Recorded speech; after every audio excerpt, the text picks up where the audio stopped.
Hello, and welcome to Warhammer 40k's Grim History from the Beyond. I am Zeckthar, And I'm Yuksen. and we are the chroniclers of all that was, and all that will be in the 41st millennium. We have seen the rise and fall of many empires, and this week we will be looking at the most noble of the Space Marine chapters, the Salamanders. Right you are, Zeckthar, the Salamanders, a beacon of hope in such a dark universe, the protectors of mankind, and quite honestly, the good guys in a galaxy of horror and corruption.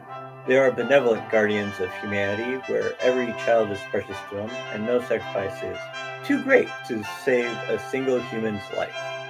I couldn't say it better myself, Yuksen. Well, let's dig in, shall we? Now, last week, if I recall right, we were going to discuss the Salamander's homeworld, Nocturne, right?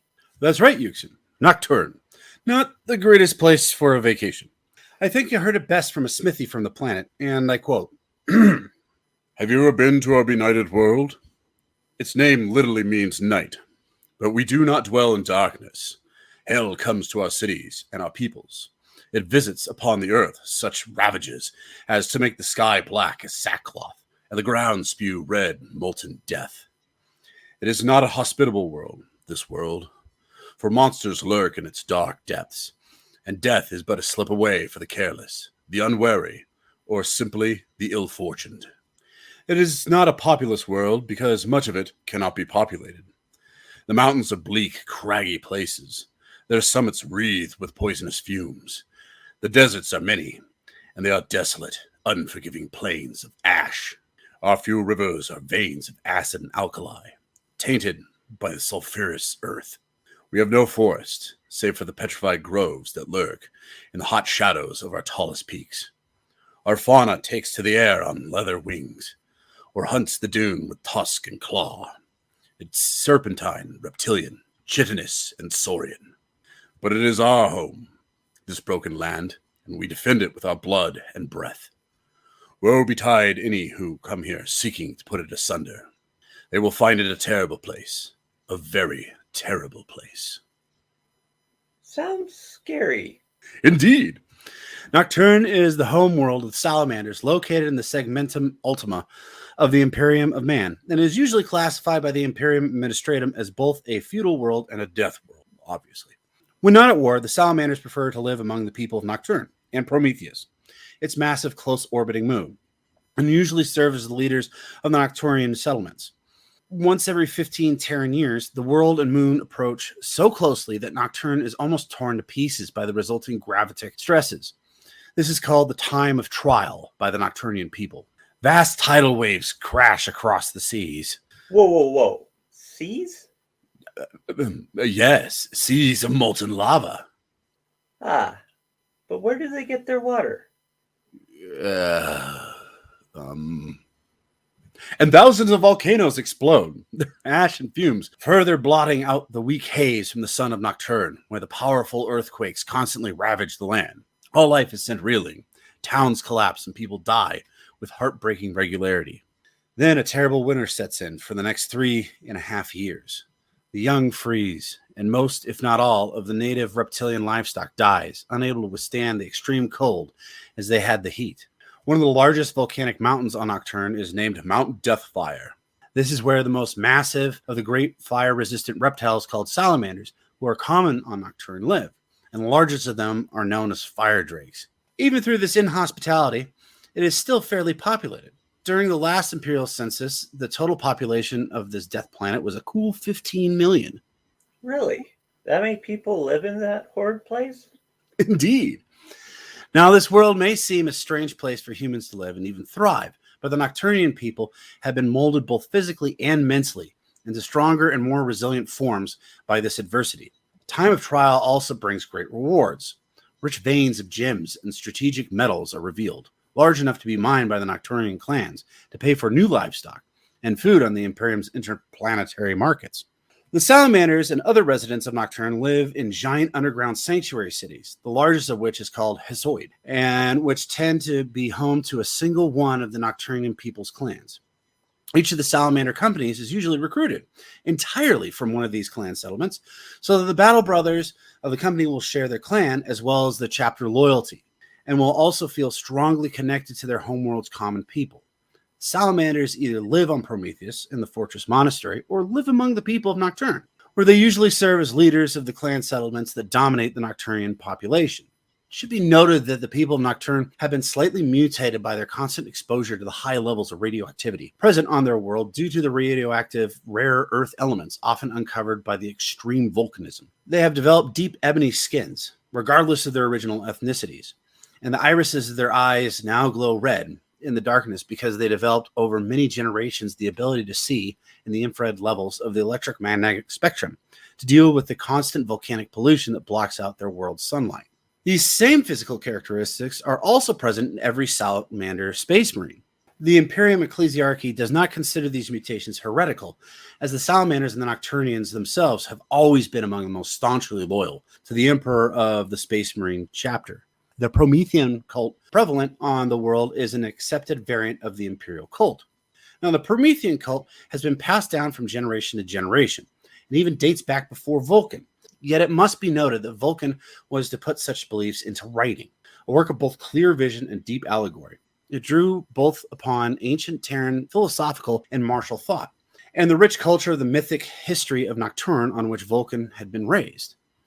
Drawing from Nocturne's volcanic planetary environment and its people's culture of craft and trial, fire served as a dual symbol of creation and destruction, and was taken as the cult's symbol and sign, as were the emblems of the anvil and the hammer.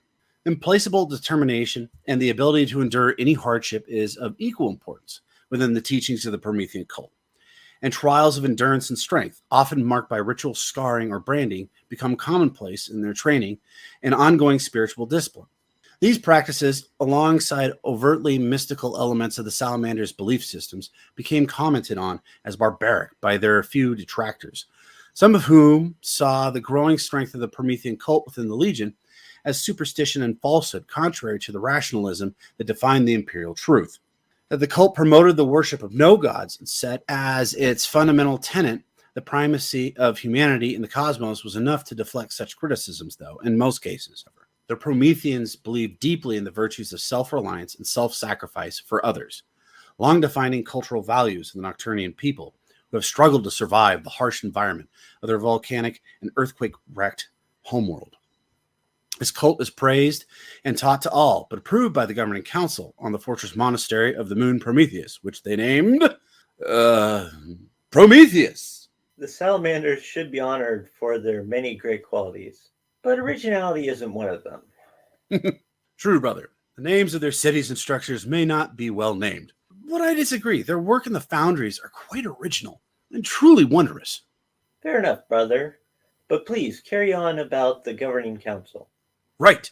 This council is known as the Pantheon Council. And this group has a total of 17 seats. Yet at the head of the table sits the chapter master, Tushan. He has held this honor for 50 years and rules through highly regarded wisdom and strength. 13 were for the other officers of the chapter, 6 to the captains of the remaining companies, 1 each to the apothecarian, librarius, and chaplaincy, and fleet, with a further 3 devoted to the armory and the masters of the forge, an unusual triumvirate, but necessary given the Salamander's predilections for weapons crafting. 3 of the seats were for honored guests sequestered by the chapter master and with the agreement with the rest of the council. Praetor, the Fire Drake's most senior sergeant, often assumes one of these seats. The librarian Pyrel occupies another. The last position has remained empty for many Terran years, since before Tushan had even assumed the mantle of Regent of Prometheus. What about Vulcan Heston? I thought you said he was part of this council. Well, he is. Because he is so often gone, it's more like they pull up a stool for him to sit when he's there, because they know it's just going to be temporary. Yet all decisions are run by this council, including how new salamanders are picked. Indeed, Zeckthar. Like many of the first founding chapters, the Salamanders recruit exclusively from the people of their homeworld. Nocturnian children aspiring to become space marines begin their training at the age of 6 or 7 Terran years as the apprentice to a Salamander Astartes. That's actually, isn't that pretty unusual in itself? Yeah. Anyway, moving on. They spend several years learning the art of smithing. No, seriously, can you think of any other chapter that does that, where they actually have apprentices? Not right offhand, but as time goes on, we'll probably find somebody. Fair enough. So it is actually really unusual. Yeah. Okay. All right. Carry on.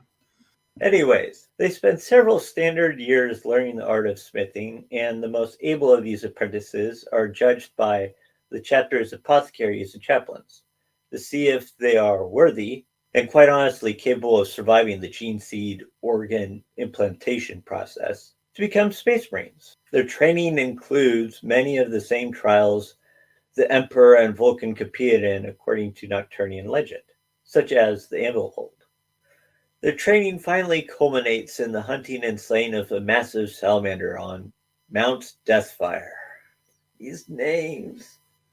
Those aspirants who survive to complete all of these tasks are taken for the biological enhancement and implementation of the chapter's gene seed at the Salamanders Fortress Monastery on the moon of Prometheus. Because each battle brother in the Salamanders company is a clan brother as well, Salamanders have been known to fight like their savage namesakes to rescue their fallen and wounded, who are also their kin. Now, the Salamanders are one of 3 chapters that were given a unique gene seed created for the special purpose only known to the Emperor. The other 2 were the Space Wolves and the Alpha Legion. Just like the Space Wolves, they have inherent features that none of the other chapters have. Oh, so like the Space Wolves being unusually hairy and having fangs. Precisely. Interesting. But tell me, Yuksen, what made the Alpha Legion so unusual? I don't know. I was researching salamanders, not the Alpha Legion. Ah, sorry, my apologies. Carry on. Anyways, in the case of the salamanders, this factor showed clearly both in temperament and overtly in their physiology. Of particular note was the strength of constitution displayed by fully developed salamander Astartes, which had measurable superiority to the already transhuman space marine norms in relation to extreme temperature tolerance, radiological resistance, and cellular repair. As a result of this latter factor particularly, only the Death Guard Legion are on record as having a capacity to process and resist toxins that exceed the salamander's genotype. This variant gene seed, however, also had unusual outward effects, the first of which, noticeable even in the Terran members of the 18th Legion's intake, was a much remarked ember-like bioluminescence to their eyes. These eyes have a visual sensitivity to infrared emissions, allowing the salamanders to focus on particular heat signatures. They also had a tendency for skin pigmentation to permanently darken in response to prolonged exposure to high levels of potentially harmful radiation as part of their biological defense mechanism. This often adopts an unnatural granite-like obsidian quality with sufficient exposure. It is worthy of note, in fact, that Nocturne, being a world where extremes of temperature and highly unusual radiological phenomena were present, served to further bring out this physiological reaction in Terran legionnaires stationed there and freshly recruited native inhabitants alike, transforming them. This, if nothing else, helped create a sense of shared nature and identity, both within the Legion and directly in kinship with Vulcan himself, who also shared in these unusual traits. Now, I know we didn't have time for a most interesting campaign last week, known as the War of Flames, and I know you're itching to tell it. But first, let's discuss this strange planet and its chapter. Well, I think honestly, I think something that's kind of interesting is that because these, them and the Space Wolves and the Alpha Legion, right? They all kind of had this weird part to their gene seeds. I find it interesting that both the Salamanders and the Space Wolves literally get all their people from death planets. I mean, Nocturne and Fenris, while they are drastically different, nobody really lives there other than these like battle hardened people who can pretty much survive anything. I find that interesting. Real quick, do you know any ways where Alpha Legion got its people from? It wouldn't surprise me if it was another death planet, but not right offhand. I was trying to look it up, and you know Alpha Legion. It's just kind of like who knows where they came from kind of concept because everything is so tricky with them. But to me, I do also find it kind of interesting and you were mentioning this when we were talking before.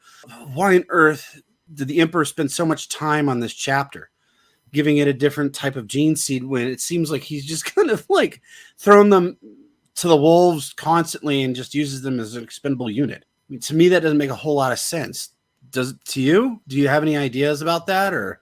I don't see any sense out of it either. For that matter, it's in theory they try to keep them apart from each other generally, also, which which does actually beg the question. I was kind of thinking about this too. Do you know anyways what the relations between Leman Russ and Vulcan were? I do not know. It, like I said, they kind of, from what I remember, they kind of kept them separate. Well, I mean, they must have seen each other at some point or another. I mean, always got together at some point. To me, anyways, I think Vulcan shows a whole heck of a lot more patience, along with his people, than Fenris and the Space Wolves. So I think, anyways, it would have been almost like an older brother talking with his crazy younger brother, just kind of going, "Yeah, that sounds interesting," kind of thing. Maybe giving him a little bit of wisdom along the way, kind of thing, but just kind of almost like, this is the older brother, Vulcan, and this is his crazy brother, younger brother, Russ. Yeah.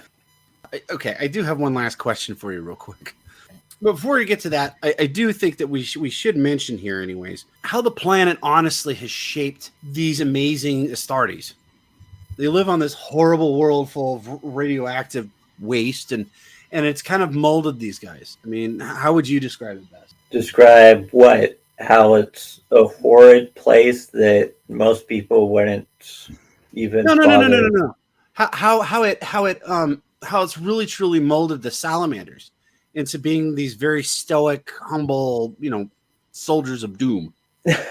Well, when you have a planet as horrible as that, and one of the things that they mentioned is the fact that the companies are pulled from the same clans. It's a more of a, we're all in this together. Yeah, I think that I think you struck gold there. I think the concept of community. And I assume that death is somewhat deadened on that planet, since every 15 years or so they lose a huge amount of the populace. But maybe that's another reason why. Okay, so this is my next question for you real quick. Why do the Salamanders have such great creativity with their weapons? I mean, they've built some of the greatest weapons ever.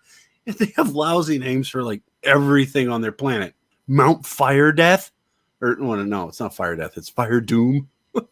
Deathfire. It's Deathfire. All of which, anyways, are just as tacky. Maybe that's the reason why they didn't come up with any good names, is because the people, anyways, that could come up with good names, they don't last very long. Right. I don't know. What do you think? I 100% agree with that. That plus, I mean, if you look at the equipment that they named also, a lot of them aren't very, that creative either. The designs, maybe, the names, not so much. It's like, Rabute Gilliman shows up anyways at their forge, and he just like pulls up the sword. He's like, "This is the most beautiful thing I've ever seen before. What do you call this great weapon?" And the smithy just kind of looks at him and goes, "We call it a sword." I mean, like, but what is its name? Well, it looks kind of red. Let's just call it a ruby sword. Or a ruby sword, yeah. It's a red sword. No. You got to go a little bit more than that. Okay, fine. It's a ruby sword. Well, I mean, they are known for, mining gems and stuff. Right. Well, Yuksen, I do want to actually get into real quick, anyways, the War of Flames. But do you got anything else to say about this strange planet and the people that reside in it? No, not really. Yeah, just seems like a really crappy world to live on, and yet they've made do somehow. So you're not planning on taking a vacation there anytime soon? No.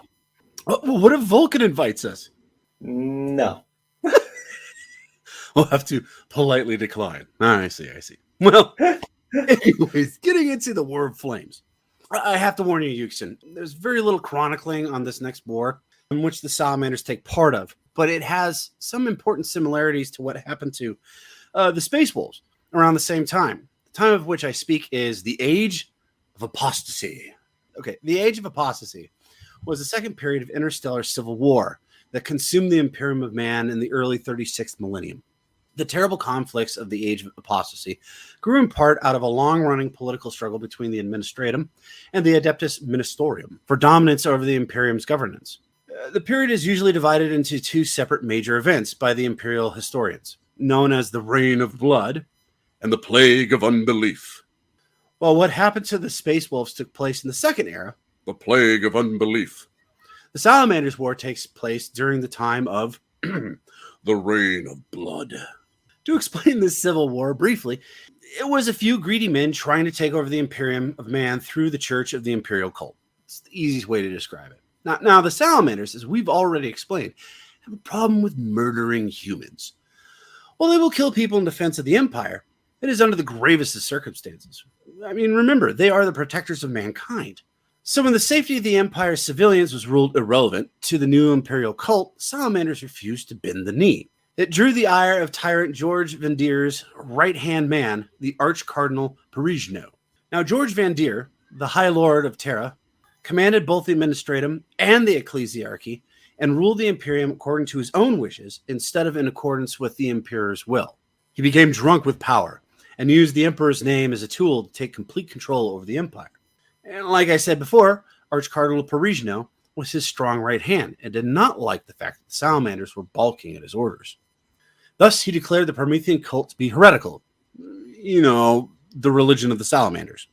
In the ensuing War of Flames, 5 companies of the Salamanders were tracked down and attacked on the world of New Folly by 3 orders of the Sister of Battle. Okay, hold on a sec. I just have to say, New Folly. Yes, another terrible name. It was probably named by somebody. Oh, actually, no. You know what? This one, no. We can't blame every bad name anyways on the Salamanders. This was somebody else. I know, but really. It's named New Folly. Yeah. Yes. Sorry. Anyways, they were tracked down anyways by 3 orders of the Sister of Battle alongside a massive army of faith. Ah, the nuns with guns are at it again, eh? Yep. But remember, at this time, like every other time, they thought they were fighting for the Holy Emperor.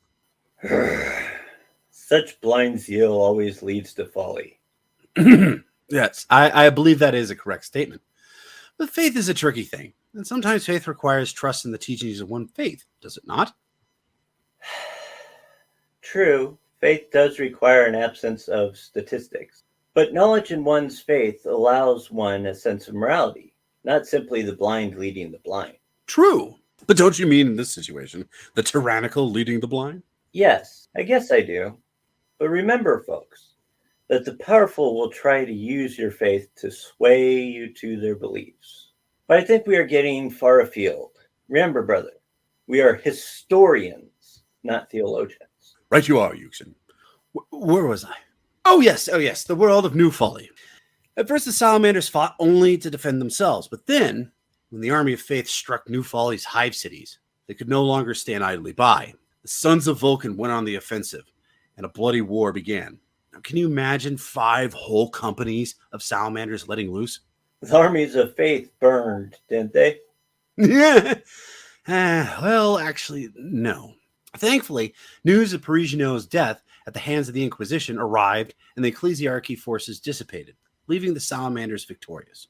Well, what did you think of this strange part of history, brother? Interesting. But before I give my 2 cents, what does this have to do with the Space Wolves?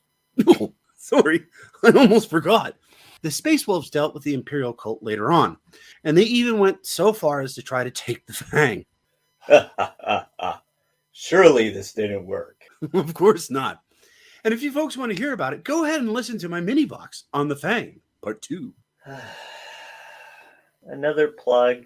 Indeed, Yuksen. But on this Vox, we were talking about the Salamanders. True, but the concepts are very similar. How? Well, in both cases, they are based around greedy, power-hungry people that try to use cults to sway their control over everything. You mean the Imperial Cult?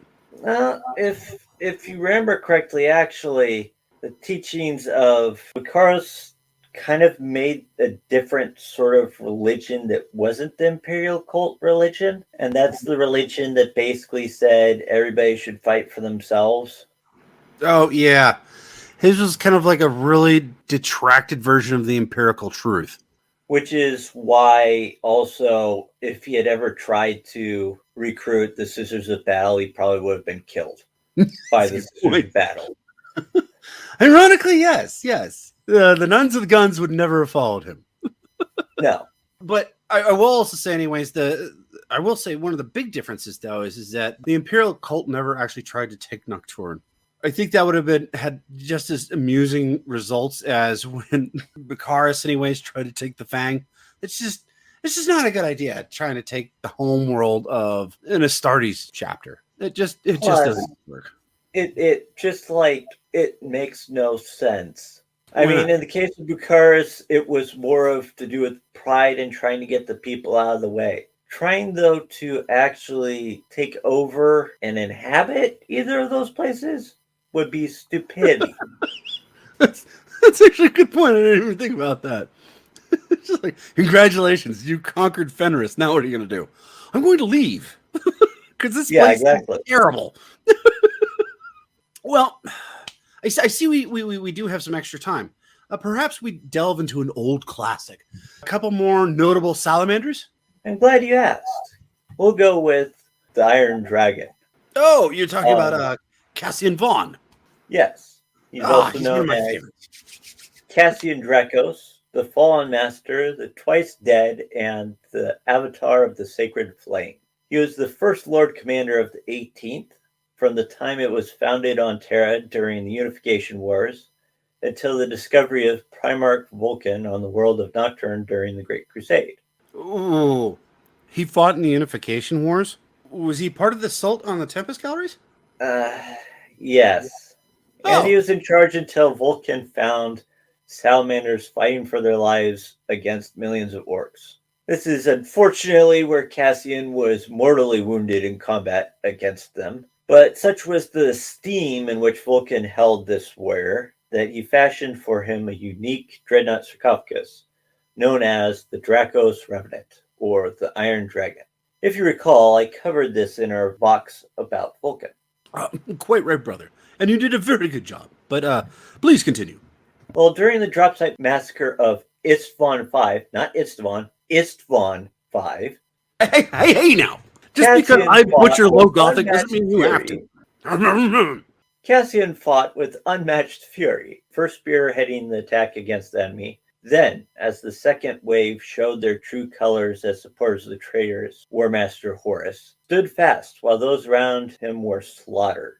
Surviving where most of his legion had perished, Cassian Vaughn's tale becomes intermingled with that of the famed Shattered Legion's strike cruiser Evan Drake, alongside which he would return to the battlefields of the 31st millennium, most notoriously during the Third Siege of Mazoa. Ooh, what happened in the Third Siege of Mazoa? Well, I'll tell you. The Alpha Legion and Iron Warriors positioned their fleets in orbit above Mazoa, and Cassian Dracos led the Disciples of the Flame into Mazoa's central forge vein. There he met with the Mazoa's rulers, the Norn Regents, a triad of truly venerable and ancient cybernetic Magos sisters interlinked by a complex web of neural interface technology so that they formed a single intellect of towering power. Their meeting with the former master of the 18th Legion is still immortalized in the data archives of Mazoa, the fire-blackened and battered shape of the Iron Dragon standing before the emaciated forms of the Norn Regents, each one of their frail bodies suspended, spider-like, in their complex web of technology that linked them to servitors, battle automata, and other thralls across the entire Forge world. That sounds like propaganda to me. Was it? Yes. Well, it didn't go quite that way. When Cassian Dracos entered the Norn Regent's throne room, these emotionless war machines fell back in halting steps. To the regents of Mazoa, the ancient Terran warlord spoke of his visions and the trials he had endured on Isstvan and under the sand of the Urgal Depression. He spoke of his search for Vulcan, of his conviction that the Primarch yet lived, and of the sacrifice the 18th Legion had endured. A tale of woe that had a lot in common with the schismatic tech creed of the Mazoan Magi. While the sky darkened with drop pods of the invaders, Cassian Vaughn did not join his brethren in the defense of the Mazoa, but was escorted by Mazoa's most skilled forgerites into the world's deepest and holiest sanctum, located in the Forge Fane's hidden depths. There, in an undisclosed location, the Iron Dragon was restored to its former glory and blessed with the most powerful benedictions of the Cult of the Eternal Flame. In the meantime, rearmed with the best weapons and tools of destruction Mazoa's armories could offer, his followers fought against the Iron Warriors and Alpha Legion. To guard their leader in his most vulnerable hours, 50 of his number remained close to Vaughn, acting as his personal honor guard, while the rest of Evan Drake's complement of warriors joined the defenders outside. Through sheer determination and great sacrifice, the defenders of Mazoa held the enemy at bay for 9 desperate solar days, until the third siege of Mazoa finally reached its climax. Returned to his former glory by the diligent ministrations of Mazoa's most gifted forgerites, Cassian Vaughn reemerged from the deep vaults of the Forge Fate. However, instead of leading his honor guard against the rampaging Alpha Legion, he took his remaining warriors against the Iron Warriors at Tertial 5. With grim determination, the Iron Warriors cowered in their makeshift fortresses of iron and broken rockcrete, determined to meet the Loyalist charge, guns blazing. But the assaults they had expected never came. Instead, Cassian Vaughn advanced alone, calling on the enemy commander to show himself. Standing atop his fortification, Norik Dragur eyed the approaching dreadnought, his own battle automata refusing to engage Vaughn or bar his passage. What words the two commanders exchanged upon the battlefield remains largely unknown, but the prophecies of the flame record that wheresoever has found the craft of the forge, the avatar of our Lord Vulcan has power, even in the works of the enemy, even in the flesh of the enemy where it has felt the touch of the forge. So he turned foe to the cause of righteousness. The sacred text further notes Dragur's response. Brother, once more an oath to us stands broken. The Alpha Legion has abandoned us once again. Now we shall show that we do not renege on our vows. The death of Stranlavir and Mosea both call for vengeance, and we shall grant it to them. With these words, the Iron Warriors ceased all hostility against the Forge World's defenders and joined them in their march against their former allies. The vengeful Iron Warriors, requesting the honor to lead the charge against the Alpha Legion. Surrounded, the Alpha Legion soon routed, but unfortunately, the enemy commander managed to escape.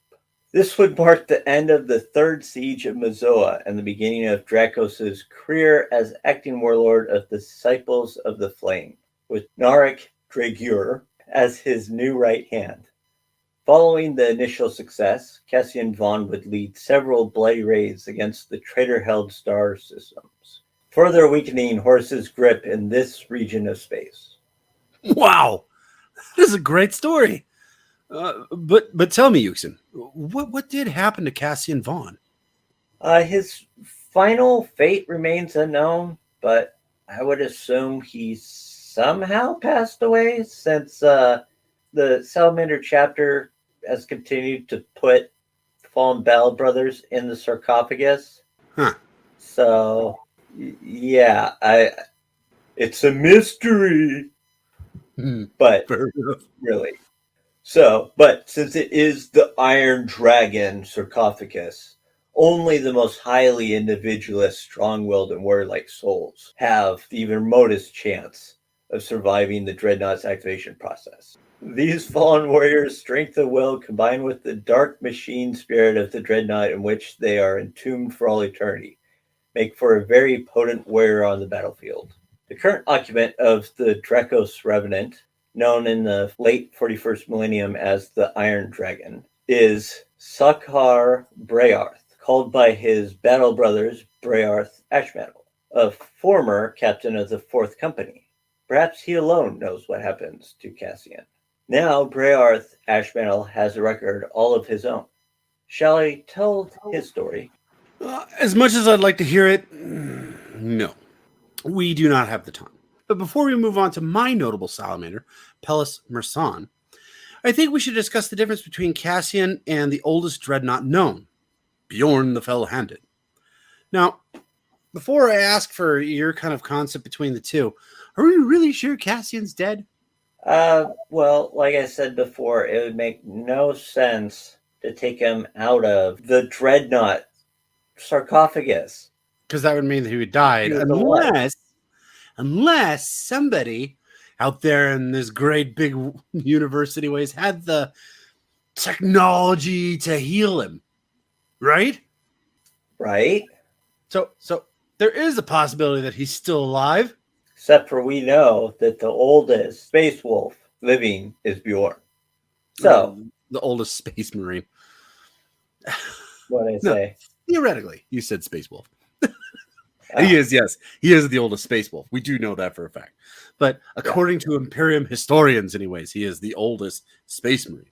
Yeah. But they do tend to get things wrong occasionally. Every once in a while, you know, there's these weird things that kind of happen in the universe where, you know, things happen to work out differently. But that's beside the point. What do you think the big difference is between these two? And how are they similar? Well, first off, one of the things that is interesting that's similar about them is that they were both originally chapter masters. Yeah. That just popped in my head. Although that is kind of different, though, is because Bjorn was a chapter master after Vulcan. Or not after Vulcan, after Lehman Russ. Yeah, but... As opposed to Cassius, anyways, who was chapter master before Vulcan showed up. Right. Or he was Legion Master. Yeah. Sorry. But if these two ever actually came into contact, what do you think, anyways, what do you think would have happened? It's hard to say. It's like, I would think there would be somewhat of a camaraderie between the two. Uh-huh. I do think one of the interesting things is that in comparison to Bjorn, who is kept in stasis and then every once in a while brought out, basically throughout the majority of after the massacre of Isstvan 5, right. They didn't put Cassian in any sort of hibernation. He refused to. Right, which is actually kind of interesting. Because, okay, so real quick anyways, with dreadnoughts, one of the reasons why they put them... First off, why do they put them asleep? Don't they just kind of like start to break down while they're awake? It depends on who you talk to. In my viewpoint, it's supposed to be more like because of the fact you're trying to make sure, well, for one thing is you'd have to keep maintaining them for much longer periods of time because they'd be constantly running. But right. Another thing would be the fact that when you're in a dreadnought, you really can't do much of anything. So most cases, you would think they would go stir crazy if they were awake the entire time. Well, unless they're continually anyways fighting, like Cassian did, right? Well, Cassian, he was like for a year trapped on Isstvan 5, unable to move. So are you saying he actually just went insane? Or... Yeah. I think that partially is what happened, because one of the reasons I think is because he's like, I don't want to have to go through that sort of thing again. It's like, right, you're being put to sleep. I don't care. So I think also, anyways, so like I said, anyways, that Bjorn and Cassius or Cassian met at some point, anyways. I think it would be drastically different before or after Isstvan 5. So before Isstvan 5, if I recall right, anyways, Bjorn wasn't in his dreadnought suit, correct? Yeah, it wasn't. He didn't end up in a dreadnought until after Lehman Russ had disappeared, which was way after the Horus Heresy. Yeah. So if he met him before the Horus Heresy, then you have Cassian in the dreadnought and Bjorn being just a space wolf. Right. But if it's after that, Bjorn becomes a dreadnought. I wonder, anyways, how I think they probably would have gotten along better after Bjorn became a dreadnought. You know Because, what? so hear me out here real quick here. So, like you said, anyways, Cassian kind of lost his mind a little bit after Estevan 5, right? Isfahan 5, yes. Okay. And Bjorn has always been kind of like this wild, crazy dude until got stuck in a dreadnought. And then he kind of learned patience and became a little bit calm. Probably he was also tempered a bit before that, having to lead the Space Wolves. Right. But just more so as he was put in Dreadnought. I first out of Fury, but yeah. I think their characters actually would be significantly more similar after they're both in Dreadnoughts. Right. But I mean, honestly, that to me, anyways, that's kind of interesting. And it would be interesting if we could find some sort of chronicling, anyways, that they actually did meet. I haven't found anything, but it would kind of seem like originally Leon Russ would be the wild person and Cassian was more calm, but now over time it's kind of switched. I believe you mean Bjorn. What? You said Lehman Russ. Oh, yeah. I meant Bjorn. But anyways, let's move on to who you're going to talk about, the story of Pellas Mir'San. Okay. We can definitely do that. Pellas Mir'San is a legend amongst the Astartes of the Salamanders. He's one of the oldest members of the chapter still serving, which earned him the title of Winterblade. Captain Mir'San has served as the commander of the second company for more than 150 standard years. And before that, served as chapter champion for 30 years, remaining undefeated for his tenure. A brilliant swordsman, Pellas Mir'San is a former winner of the legendary Trial of Blades. Pardon me, brother, but what is the Trial of Blades? I can't seem to find any record of it through any of my readings.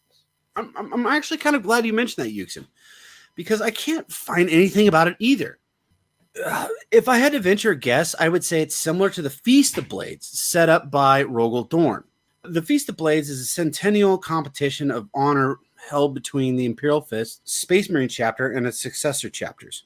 Each chapter is chosen to compete in a test of arms, sending a champion to the feast, who is usually selected among its company champions. I figure the Trial of Blades runs similar to this, or perhaps it's bigger. Perhaps Rogal Dorn got the idea from the Emperor in the first founding chapters. You know, kind of like, so he got this idea from the Emperor, and he and the Emperor had the original founding champions anyways come together once every 100 years, and they would do kind of the same thing that Rogal Dorn set up. That sounds cool. Kind of like who's got the best swordsman amongst the original 18 chapters. Yeah, exactly. And I think that sounds a lot better, so let's go with that. But if any of you are listening and you actually know what the Trial by Swords is, let us know in the comments or go to our website and comment there. But I digress.